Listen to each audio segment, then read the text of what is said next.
घूस तो गए, इतना ही काफ़ी है हमारे लिए कि हम घूस करके मारेंगे।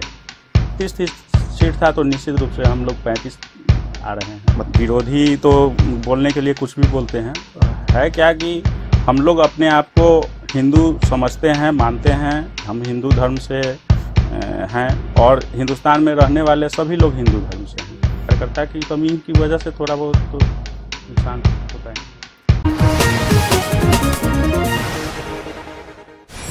नमस्कार, मैं हूं कौशलेंद्र झा और आप देख रहे हैं केकेएन लाइव। इनसे मिलिए की सेगमेंट में आज हमारे साथ हैं संजीव कुमार। संजीव जी भारतीय जनता पार्टी से जुड़े हुए हैं और बिहार के पूर्वी चंपारण और मुजफ्फरपुर के सीमावर्ती जिला पर होने के नाते दोनों ही जिले की राजनीति में अपनी पकड़ रखते हैं। संजीव बाबू, आपका केकेएन लाइव पर स्वागत है। जी धन्यवाद। लोकसभा चुनाव का आगाज हो चुका है। 2014 में आप बीजेपी का और एनडीए का एक ऐतिहासिक प्रदर्शन हुआ था, बहुत ही अच्छा प्रदर्शन हुआ था। जी। आप इलाके में घूमते हैं, लोगों से मिलते हैं। 2019 के चुनाव में आपको क्या लगता है, क्या हालत है? देखिए, 2019 के चुनाव में मोदी जी के नाम के साथ साथ उनका काम भी इस बार प्रभाव डाल रहा है जनता के बीच और हम लोग को पूरी आशा है कि 2019 के चुनाव में बहुमत से ज़्यादा हम लोग को वोट सीट मिलेगा इसमें। मतलब 2014 में की अगर बात करें तो 22 सीट पर बिहार में आप अकेले चुनाव जीते थे। जी। आपके गठबंधन को कुल 31 सीट मिला था। जी। इस बार तो आप 17 पर चुनाव लड़ ही रहे हैं। जी। तो क्या उम्मीद किया जाए कि कितने? एनडीए में 17 पे हम हैं, 17 पे जदयू है और 6 या 7 सीट 6 सीट मिल सकता है, मिलेगा रामविलास पासवान जी को। तो सभी का चूंकि गठबंधन में है इसलिए सभी सीटों को जोड़ करके हम लोग देखें तो 35 तक हम लोग को आने की उम्मीद है। नहीं, वो ठीक है, लेकिन जैसे आपने जो पिछली बार 22 सीट पर चुनाव आप जीते थे जी, तो जीते हुए सीटों पर भी इस बार आपका उम्मीदवार नहीं होगा। मतलब जो जीता हुआ उम्मीदवार होगा वो नहीं लड़ेगा, उसकी जगह किसी दूसरे दल या आपके गठबंधन के दूसरे सहयोगी लड़ेंगे जी। तो इसका नुकसान नहीं होगा? नुकसान तो नहीं होना चाहिए, इसलिए नहीं होना चाहिए चूंकि उसमें दो सांसद गुजर चुके हैं और रह गई बात कि बाकी जो केंद्रीय मंत्री हैं वो उन सभी लोगों को लगभग टिकट मिल रहा है और हो सकता है कि सीट की अदला बदली भी हो या दल बदल करके भी उन्हें लड़ाया जा सकता है। नहीं, लेकिन पिछली बार जो स्थिति था सभी दल विरोधी जो आपके थे वो अलग अलग चुनाव लड़ रहे थे जी। इस बार सभी महागठबंधन के शक्ल में एक साथ आ गए जी। तो जो वोट का पिछले बार बिखरा हुआ था जिसका आपको लाभ मिला था, इस बार तो विरोधियों का वोट भी एकीकृत है जी। तो उस एकीकृत वोट को उसमें आप कैसे सेंधमारी कर पाएंगे? सेंधमारी करने की आवश्यकता नहीं है। जनता के बीच तो वो चाहे किसी भी जाति से हो, लेकिन लोकसभा का चुनाव केंद्रीय स्तर पर लड़ा जाता है। वहाँ केंद्र में हम लोग नरेंद्र मोदी को चाह रहे हैं, इसलिए वहाँ हम लोग को नहीं लगता है कि कोई दिक्कत होगी सीट जीतने में। विरोधी आप पर राफेल घोटाला का आरोप लगा रहे हैं। वो सब तो बनी बनाई बातें रहती है। राफेल घोटाला कोई घोटाला नहीं है। उसमें जिन लोगों का भी नाम आ रहा है, जैसे कहते हैं कि अंबानी को क्यों मिला, तो अनिल अंबानी जी को हमारी केंद्र की सरकार ने तो नहीं उनको चुना है, उन्हें तो वहां के डसाल्ट और इन्होंने चुना है, फ्रांस की टीम ने चुना है। तो फिर उसमें ये कहना कि हाँ उसमें कोई घोटाला हुआ है, ये कहीं भी उचित नहीं लग रहा है। अभी एयर स्ट्राइक हुआ, आपके तरफ से इसका प्रचार किया गया, इसको राष्ट्रीय मुद्दा बनाया गया, राष्ट्रीय स्वाभिमान से जोड़ा गया, लेकिन आपके विरोधी कहते हैं कि साहब ये तो हुआ ही नहीं, पैर गिरा के आप चले आए। आप फील्ड में जाते हैं, विरोधी का अपना आरोप है, आपकी अपनी बातें। आप फील्ड में जब जाते हैं, लोगों से आप बात करते हैं जी, तो लोगों का इस पर क्या मत है, क्या कहता है लोग आपसे? नहीं, ये फील्ड में एक तरफ तो जब ऐसा हमला कभी होना नहीं चाहिए हम लोग के, ठीक है थोड़ी चूक हुई होगी जिसके कारण इतना बड़ा इतनी बड़ी घटना घटी है। और ये एयर स्ट्राइक जो आपके तरफ से एयर स्ट्राइक जो हुआ तो वो पुलवामा को लेकर के हुआ था। तो इससे पहले भी जो सर्जिकल स्ट्राइक हुआ था वो भी हमने, जब पाकिस्तान की ओर से कुछ गलत किया जाता है उसका हम लोग जवाब देते हैं, वो भी हमारा जवाब ही था और ये भी हमारा जवाब ही था। हम ये जान रहे हैं कि पुलवामा हमले के बाद जो एयर स्ट्राइक हुआ है वो एयर स्ट्राइक सिर्फ इस मकसद से नहीं हुआ है कि उसका बदला लेना है, बल्कि उनको ये दिखाना था कि अगर तुम हमारे साथ गलत करोगे तो हम भी आपको छोड़ेंगे नहीं। और रही बात की पुलवामा ये एयर स्ट्राइक के बारे में कि जंगल गिरा दिया, पेड़ गिरा दिया, हम घुस तो गए, इतना ही काफी है हमारे लिए कि हम घुस करके मारेंगे। मोदी जी कहते हैं हम घुस करके मारेंगे अगर गलत करोगे तो। मतलब संदेश क्लियर है कि अब अगर आतंकी कार्रवाई मेरे देश में करोगे तो हम भी घुस के मारेंगे। जी बिल्कुल, ये क्लियर है। तो इसका लाभ मिलेगा?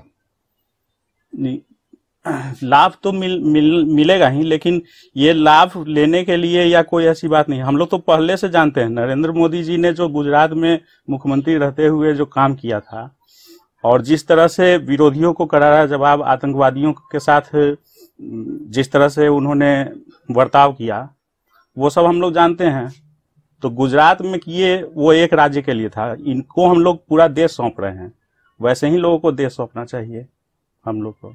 मतलब कुल मिला के आपको लगता है कि ये जो जितनी चीजें अभी हुई है हालिया दिनों में, इसका सकारात्मक असर ही पड़ेगा? जी बिल्कुल। तो कांग्रेस का जो इल्जाम है उससे लोगों का जुड़ाव नहीं हो पा रहा? नहीं, कांग्रेस तो हम लोग को कहीं दिख भी नहीं रहा है, नजर ही नहीं आ रही है। तो इस बार लोकसभा चुनाव में आप कहां सक्रिय रहेंगे? वैशाली लोकसभा क्षेत्र में रहेंगे या आप मोतिहारी पड़ेगा ना? जी, हमारा पैतृक गांव तो मोतिहारी में पड़ता है। मोतिहारी ही ज्यादा हम लोग प्रयास करेंगे, क्योंकि वहां हम पार्टी के ही सांसद लड़ेंगे। यहाँ तो गठबंधन के साथ है, लेकिन मोतिहारी हमारा तीनों साइड से घिरा हुआ क्षेत्र है। हमारा जो गांव है वो तीनों साइड से मोतिहारी से ही घिरा हुआ है, जिस वजह से हमारा ज्यादा जो संपर्क है वो मोतिहारी के लोगों से है और उन्हीं लोगों से ज्यादा हम लोग बातचीत करते हैं। जिसमें तो मतलब इस बार विधानसभा चुनाव में बिहार के मोतिहारी लोकसभा से ज्यादा सक्रिय रहिएगा? जी।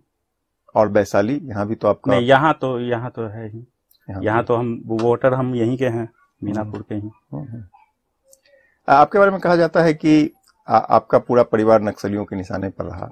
नक्सलियों से आपने काफी संघर्ष भी किया, आपको इसकी कीमत भी चुकानी पड़ी, आपके परिवार के कई लोगों को अपनी जान तक देनी पड़ी। अभी क्या स्थिति है आपके इलाके में नक्सलियों की?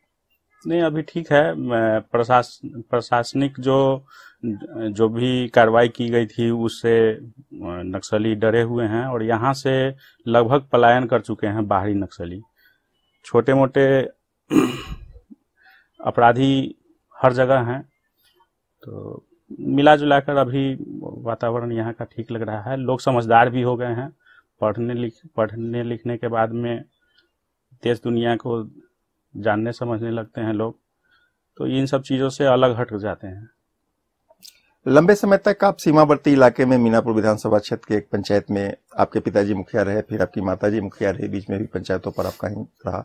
तो विकास कार्य को करते हुए कहीं कुछ इस तरह की कठिनाई हुई नक्सलियों? नहीं, कभी नहीं। विकास कार्य के मामले को लेकर के कभी हम लोग को कोई कठिनाई नहीं हुई। काफी रीजन जो रहा हो, शायद अच्छा काम रहा हो या जैसे भी हो, लेकिन कभी कोई कठिनाई नहीं हुई। कभी उस मामले में कोई कठिनाई नहीं हुई, न उस मामले में न विद्यालय के मामले में। भारतीय जनता पार्टी में आप सक्रिय रहे हैं। 2 जिला सीमावर्ती इलाका में होने के नाते आपका 2 लोकसभा क्षेत्र, 3 विधानसभा क्षेत्र में आपके समर्थकों की तादाद रही है, आपके चाहने वालों की तादाद रही है, आपका पकड़ भी रहा है जी। लेकिन बीजेपी की राजनीति की जहां तक बात करें तो मेन स्ट्रीम पॉलिटिक्स में आने में आपको कठिनाई हो रहा है। लंबे समय के जद्दोजहद के बाद भी आप उस जगह नहीं पहुंच पा रहे हैं जहां आपको पहुंचना चाहिए था जी। तो कहां कमी रह जाती? कमी शायद मुझ में ही है। हम उतना ध्यान नहीं दे पाते हैं, बड़े नेताओं से मिल नहीं पाते हैं, उनको समझा नहीं पाते हैं। कमी मुझ में है। मीनापुर के जो मेन स्ट्रीम पॉलिटिक्स में है अभी बीजेपी से अजय कुमार जी, आपका उनके साथ रिश्ता को लेकर के भी खबरें आती रहती है जी। तो अभी फिलहाल कैसा रिश्ता है आपको? नहीं, ठीक है, हम उनका सम्मान करते हैं, इसमें कोई दो राय नहीं है। अभी बातचीत होती है? जी, होती रहती है। अगर इलेक्शन में फिर से उनको टिकट मिले तो? निश्चित रूप से, मतलब जब गठबंधन के द्वारा हम लोग के कोई भी कैंडिडेट आएंगे, हम उनको सपोर्ट करेंगे। लेकिन 2015 के विधानसभा चुनाव में आप पर एक इल्जाम भी लगे, आप ही के लोगों के द्वारा इल्जाम लगे कि आपने अपने गठबंधन के उम्मीदवार को मदद नहीं किया, विरोधी गठबंधन के उम्मीदवार को। देखिए, हुआ था क्या उस वक्त कि 2015 से पहले हमारे विरोधी पार्टी उस समय जदयू थी, और जदयू के सिटिंग विधायक थे माननीय दिनेश प्रसाद जी, और उस समय परिवर्तन यात्रा या फिर जो भी हम लोग के पार्टी द्वारा जो भी काम किया जाता था, वो परिवर्तन रथ हम लोग चला करके एक मुहिम छेड़ते थे कि जो भी हमारे विरोधी हैं, जो सिटिंग कैंडिडेट हैं या सिटिंग विधायक हैं, उनके अगेंस्ट में हम लोग को जनता के बीच में बात रखनी है। अब हम उनकी बात को जनता के बीच में रख रहे थे, उनके विरोध में हम थे। अचानक से वो हमारे पार्टी में आए, जिसके वजह से जनता के बीच में काफी रोष रहा, और उनको कोई दूसरा विकल्प चाहिए था। हम कई जगह बात किए और उसमें यही लगा कि नहीं, हमें ये कैंडिडेट पसंद नहीं है, तो हमने एक विकल्प दिया था, निर्दलीय हम नॉमिनेशन दिए थे, और प्रयास यही था कि हम चुनाव जीत जाएं। लेकिन दिन बदलते बदलते ऐसा लगने लगा कि हम खुद अकेले हो गए हैं, तो फिर हम वापस ले लिए। लेकिन वापस ले लिए उसके बाद कोई विरोध या कुछ ये सब हुआ नहीं, ना हम किसी के सपोर्ट में रहे, ना ही किसी के विरोध में, न्यूट्रल हो गए थे। मतलब उस समय आप न्यूट्रल हो गए थे। लेकिन इल्जाम तो लगा था कि आप राजद कैंडिडेट को मदद। नहीं, बिल्कुल नहीं, हमारा वोट नोटा को गया था। अच्छा, अपना नोटा को वोट दिया था। और किसी भी कार्यकर्ता, हमारे खुद अपने परिचित लोग, किसी को हमने नहीं कहा था कि हाँ किसी वोट दीजिए, नहीं दीजिए।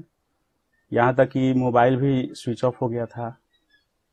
लेकिन आप बीजेपी के एक बड़ा चेहरा हैं जी, और उससे भी बड़ा चेहरा बनने का आप प्रयास करते हैं, और चुनाव में आप नोटा को वोट डालते हैं।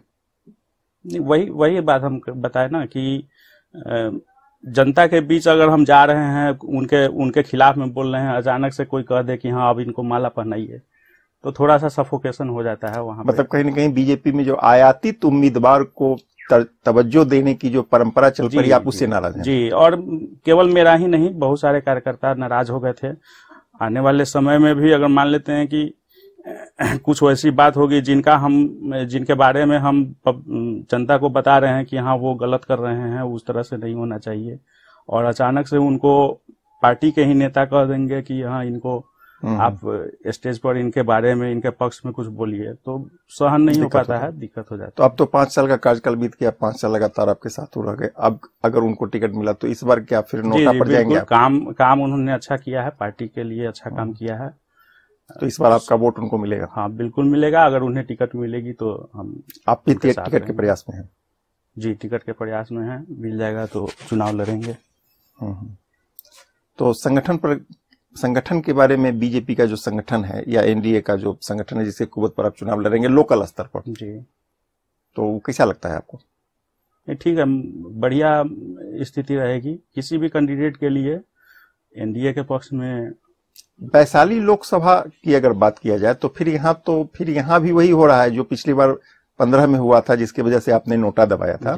तो इस बार फिर जो चर्चा है, जिस नाम की चर्चा अभी हो रही है, वो सबके सब आयातित उम्मीदवार हैं। नहीं, आयातित तो हैं, लेकिन पार्टी जो है एनडीए से अलग नहीं है। अच्छा, एनडीए में? हाँ, एनडीए में। तो उनकी स्थिति क्या रहेगी? उनको लेकर के भी आक्रोश भड़केगा या उनको लोग सपोर्ट करेगा? थोड़ा तो पब्लिक में आक्रोश भड़क सकता है, कार्यकर्ता भी नाराज हो सकते हैं, लेकिन कुछ वैसी बात रहेगी नहीं, चूंकि गठबंधन से ही आ रहे हैं, इसलिए कोई भी आएंगे तो ऐसे अभी फाइनल तो हुआ नहीं है कुछ। आपको क्या लगता है कि प्रदर्शन इस बार जो 2014 में हुआ था उसके तुलना में इंडिया का प्रदर्शन और अच्छा होगा या थोड़ा कम हो जाएगा, या जहां जैसे है यथा स्थिति बनी रहेगी? नहीं, यथा स्थिति बनी रहेगी। 300 के आसपास हम लोग रहेंगे, 300 से आगे बढ़ेंगे। बिहार की बात हम कर रहे हैं, 31 सीट था। 31 सीट था तो निश्चित रूप से हम लोग 35 आ रहे हैं। मतलब आप बढ़ेंगे? जी जी। जो ये महागठबंधन बना या इतना जो हुआ, इसका कोई असर नहीं? नहीं, कोई असर नहीं होगा इसमें। विधि व्यवस्था को लेकर के आप जिस गठबंधन में अभी हैं जदयू के साथ, मुख्यमंत्री नीतीश कुमार को लेकर के एक नई बात आने लगी है कि विधि व्यवस्था जो नीतीश कुमार के जमाने में हुआ करता था, नीतीश कुमार का ही जमाना है, अभी भी उन्हीं का जमाना है, लेकिन पिछले कार्यकाल के दौरान जो विधि व्यवस्था पर उन्होंने नियंत्रण किया था, आज की तारीख में वो हालात नहीं है। आपको कैसा लगता है? जी देखिए, कोई भी पार्टी हो, मेरा यह समझना है कि वो कार्यकर्ता अपना जो चुनते हैं, उस कार्यकर्ता का पहले ब्यौरा ले लेना चाहिए। उसका क्या बैकग्राउंड है, वो उस पर थोड़ा ध्यान देने की जरूरत रहती है। अब आप किसी को भी अपने पार्टी में ले लेंगे, निश्चित रूप से वो जो है समय आने पे वो आप ही का सहयोग लेकर के, सत्ता का सहयोग लेकर के गलत काम करेगा। तो ये सब तो है। उनके भी पार्टी में अपराधी प्रवृत्ति के लोग काफी ज्यादा आ गए हैं, जिसका नतीजा है कि आज अपराध चरम सीमा पर है। जो अपराध बढ़ने का कारण आप बता रहे थे कि जदयू में अपराधियों की संख्या बढ़ी है, मतलब अपराधी लोगों पार्टी में शामिल हो गए अपराधी लोग, जिसकी वजह से अपराध का ग्राफ बढ़ा है। तो क्या आप मानते हैं कि राजनीति में अपराधीकरण आपके गठबंधन में भी हो रहा है, जो आप अभी तक राजद और दूसरे लोगों पर इल्जाम लगाते रहे? हाँ, ये तो है। किसी भी पार्टी के लिए, हम जदयू की बात नहीं कर रहे हैं, क्योंकि जदयू सत्ता में थी इसलिए, लेकिन भाजपा में भी ये सब है। इसीलिए हम कह रहे हैं कि किसी भी पार्टी के नेताओं को यह समझने की आवश्यकता है कि जो भी कैंडिडेट, जो भी कार्यकर्ता हम चुन रहे हैं, जो हमारे पार्टी में शामिल हो रहे हैं, उनका एक बार गहन अध्ययन उनके बारे में कर लेने की जरूरत है। तो सीधे जो लोग ले आते हैं उसको पहले उसका अध्ययन जरूरी है। बिल्कुल। उसका खामियाजा होगा, खामियाजा हर पार्टी को भुगतना पड़ेगा। पार्टी को भुगतने की बात तो खैर है ही, उससे जनता को कितना नुकसान होता है ये समझने की। शराबबंदी को आप किस रूप में देखते हैं? शराबबंदी बहुत अच्छा कदम था, बहुत अच्छा कदम है, मगर इस पर इसका हमको जो लगता है कि मुख्यमंत्री जी को इसके लिए एक विशेष कुछ ये बनाना चाहिए था, मंत्रालय हो या फिर, चूंकि वहां से खुद अकेले वो कुछ कर नहीं पा रहे हैं और प्रशासनिक लापरवाही की वजह से आज के समय में होम डिलीवरी भी हो रहा है, शराब का होम डिलीवरी हो रहा है। आखिर में हम बिहार में बैन है, तो बिहार में बैन है, फिर हरियाणा से, यूपी से कैसे आ रहा है, बगल से नेपाल से कैसे आ रहा है, झारखंड से कैसे आ रहा है, बंगाल से कैसे आ रहा है। हालांकि हम तो बंगाल कितनी बार जाते आते रहते हैं, रास्ते में चेकिंग होती है, हमारे साथ परिवार भी रहने के बावजूद में भी मतलब तलाशी होती रहती है सामान का, गाड़ी का। तो तलाशी वैसे तो लगता नहीं है कि हाँ क्या समस्या है क्या नहीं है, लेकिन आखिर में सामान तो आ रहा है, शराब तो कहीं न कहीं से तो आ रहा है, तो आ रहा है। तो जो बॉर्डर पे हैं उनके ऊपर कुछ विशेष निगरानी रखनी होगी। इसके लिए जो अफसर हैं उन लोग जो इसमें इन्वॉल्व रहते हैं, अगर वो पकड़ाते हैं, जैसे अभी मोतीपुर में हुआ था, तो उन लोग के लिए विशेष कुछ ऐसा सजा का प्रावधान रहे ताकि उन्हें डर रहे कि हाँ गलत कर रहे हैं ये कर। कहा जाता है कि शराब का जो अवैध कारोबार शुरू हुआ तो गांव-गांव में संगठित गिरोह खड़ा हो गया जी, जो अभी फिलहाल शराब के धंधा से जुड़ा है। लेकिन ऐसा अनुमान है कि एक बार जब वो अपराध की दुनिया में कदम रख दिया तब वो दूसरे तरह का अपराध भी करेगा। तो अब इस तरह से गिरोहबंदी जो बढ़ा है गांव-गांव में, इसका आने वाले दिनों में बहुत नुकसान होने वाला है समाज को। आपको क्या लगता है? अब आप मान लेते हैं कि हम अगर शुरू कर दिए, तो हम अगर थाना को पैसा दे रहे हैं, हफ्ता दे रहे हैं, तो सिर्फ इसी काम के लिए अब हम थोड़ी देंगे। तो सब चीज में वो तो अब सब चीज में फिर देने लगेंगे। हम कहीं मर्डर कर दिए, हम कहीं डाका डाल दिए, हम कहीं चोरी कर लिए, तो उसमें भी हम दे देंगे। जब वहां पैसा अगर ले रहा है, पुलिस ले रही है, तो किसी चीज के लिए भी ले सकती है, तो अपराध तो बढ़ेगा ही ना। सिर्फ शराब ही नहीं, बाकी सब सारा अपराध बढ़ सकता है। तो इन सब चीजों का नुकसान आपको होगा चुनाव में? इस सरकार को थोड़ा सा समझने की, थोड़ा बहुत तो नुकसान होगा, लेकिन सरकार को आत्मचिंतन करना चाहिए इस विषय पर। आपके विरोधियों की तरफ से एक इल्जाम लगता है कि पिछले 5 वर्षों में आपने धार्मिक उन्माद खड़ा कर दिया, जातीय तनाव पैदा कर दिया, आज समाज खंड खंड टुकड़ों में बटा हुआ है। नहीं, और ये सब बीजेपी और नरेंद्र मोदी जी जो माननीय प्रधानमंत्री हैं उनके नेतृत्व में हुआ, ये सब तो विरोधियों का कहना है। ये सब तो गलत अवधारणा है। विरोधी तो बोलने के लिए कुछ भी बोलते हैं। है क्या कि हम लोग अपने आप को हिंदू समझते हैं, मानते हैं, हम हिंदू धर्म से हैं, और हिंदुस्तान में रहने वाले सभी लोग हिंदू धर्म से हैं। हिंदू धर्म में न कोई मारपीट, न कोई झगड़ा, यहाँ तक कि जीव हत्या भी पाप है। तो ये, और इसमें कोई ये नहीं है, हिंदू धर्म में तो कहा ही जाता है कि वसुधैव कुटुंबकम, सभी लोग हमारे अपने हैं, ये सब कुछ। तो इसमें हम लोग की भी, हमारे पार्टी की भी यही सोच है कि सभी लोग हमारे अपने हैं, कोई भी अलग नहीं है।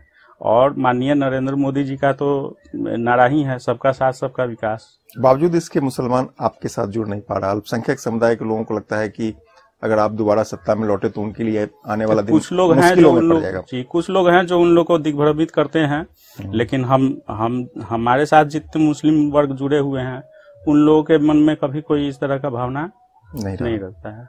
सभी लोग, हमें लगता है कि सभी लोग वोट करेंगे। तो मतलब आपको लगता है कि दिग्भ्रमित कर दिया गया है? जी, दिग्भ्रमित किया। तो कहीं ना कहीं यहाँ तो आपका संगठन फेल्योर हुआ कि आप अपनी बात उन तक पहुंचा ही नहीं पाए और वो दिग्भ्रमित होते चले गए। यही विषय है ना। आप कार्यकर्ता अच्छा थोड़ा सा रखिए, अपने कार्यकर्ता को उस तरह से प्रशिक्षण दीजिए। नए कार्यकर्ता ही आते हैं, उनको प्रशिक्षण उस तरह से मिलना चाहिए कि आप कितने अच्छे तरीके से आप जनता को समझा रहे हैं, सरकार की जो नीतियां हैं उनको आप जनता के बीच ला रहे हैं। तो कार्यकर्ता की कमी की वजह से थोड़ा बहुत तो नुकसान होता ही है। 3 तलाक का मुद्दा पिछले 2 वर्षों से बहुत तेजी से फैलता रहा, जिससे अल्पसंख्यक समुदाय को लगा कि आप उनके अंदरूनी मामलों में, जो उनका धार्मिक मामला है, अंदरूनी मामला, उसमें आप हस्तक्षेप करना चाहते हैं। आपको क्या लगता है कि ये, देखिए, ये टीवी डिबेट पर जो बातें होती हैं 3 तलाक का मुद्दा, हम लोग अपने लोकल स्तर पर इसको देखते हैं तो कहाँ कोई 3 तलाक का कोई मुद्दा ही नहीं आता है। सभी लोग अपने घर गृहस्थी को अच्छे तरह से संभाल रहे हैं, न कोई तलाक की बात होती है न कुछ। अभी इसको देखता कैसे है अल्पसंख्यक समुदाय के लोग, देखता कैसे है? जब आपसे मिलता है तो आपके साथ कैसा बात करता है? समर्थन करता है, विरोध करता है? नहीं, समर्थन करता है। 3 तलाक तो होना ही नहीं चाहिए। मतलब जो भी लोग हमसे जुड़े हुए हैं वो लोग तो यही कहते हैं कि 3 तलाक, हम लोग तो तलाक को समझते ही नहीं है, मानते ही नहीं है। हम लोग न कभी अपनी पत्नी को छोड़ते हैं, न छोड़ सकते हैं। राम मंदिर का मुद्दा एक बार फिर चुनाव के साथ आ गया है। पाकिस्तान की टीवी डिबेट में अक्सर कहा जाता है कि सीमा पर तनाव है, मतलब भारत में चुनाव है। तो एक आम बात हो गई, आपके अंदर भी, आपके विरोधी भी कहने लगे हैं कि जब चुनाव आता है तब आपको राम मंदिर की याद आती है। फिर से राम मंदिर का मुद्दा किस रूप में देखते हैं? सुप्रीम कोर्ट में है और केंद्र सरकार ने अविवादित जमीन पर बताया है कि अविवादित जो जमीन है उस पर तो हम बना सकते हैं, हम ये उसका विकास कर सकते हैं। तो उस हिसाब से तो राम मंदिर जब बनना तक बनना चाहिए या नहीं बनना चाहिए। और इसका राजनीतिकरण भी होना, राजनीतिकरण नहीं होना चाहिए। राजनीतिकरण हमारे तरफ से थोड़ी हो रहा है। राजनीतिकरण तो विरोधियों के तरफ से हो रहा है। राम मंदिर राम के जन्मभूमि पर बनना चाहिए, ये सभी लोगों की मांग है और बनेगा ही। ऐसा कहा जाता है कि अगर एक बार राम मंदिर बन गया तो फिर बीजेपी के लिए एक अस्थायी मुद्दा हाथ से निकल जाएगा। तो इसलिए बीजेपी भी नहीं चाहती कि ये मुद्दा निकल जाए, ये मुद्दा चलता रहे, राम मंदिर के पक्ष में आंदोलन भी चलता रहे और राम मंदिर बने भी नहीं। राम मंदिर ही एक मुद्दा थोड़ी है चुनाव लड़ने के लिए और जीतने के लिए। अगर चुनाव जीतने की बात आएगी, मान लेते हैं कि हिंदू मुस्लिम के राइट की बात आएगी, जो कहते हैं विरोधी कि इस तरह की बात ये लोग करते हैं। तो राम मंदिर बन जाएगा, उसके बाद में फिर मथुरा पे होगा, फिर काशी पे होगा, तो उस पर भी कहेंगे क्या? ऐसा तो नहीं है। जहां जहां जिनका जन्म स्थल है वहां पे उनका मंदिर है, मंदिर होना चाहिए। राम मंदिर अयोध्या में चूंकि उनका जन्म हुआ था राम जी का, भगवान श्री राम जी का, तो वही मंदिर बनेगा। संजीव जी, आप अपने लोगों से अंत में कुछ कहना चाहेंगे? जी, कहना यही चाहेंगे कि मीडिया के साथ साथ सोशल मीडिया भी एक बहुत बड़ा लोगों को जागरूक करने का एक प्लेटफॉर्म है। उसका सदुपयोग कीजिए सभी लोग, दुरुपयोग करने से बचें और लोगों को जागरूक करें हर विषय पर, चाहे वो विकास के मामले में हो, चाहे पढ़ाई के मामले में हो, चाहे देश दुनिया की खबर हो। सभी लोगों को आगे बढ़ाने में सहयोग करें। सोशल मीडिया एक बहुत बड़ा और बढ़िया प्लेटफॉर्म है, इसका सदुपयोग करें। धन्यवाद संजीव जी। तो ये थे संजीव कुमार। अभी आपने इनको सुना। सोशल मीडिया का सदुपयोग होना चाहिए, उसका दुरुपयोग होने से बचना चाहिए, ऐसा इनका स्पष्ट मानना है। बाकी चीजें भी इन्होंने आपके सामने रखी। तो हम फिर मिलेंगे अगले सप्ताह एक और नए शख्सियत के साथ। तब तक के लिए नमस्कार।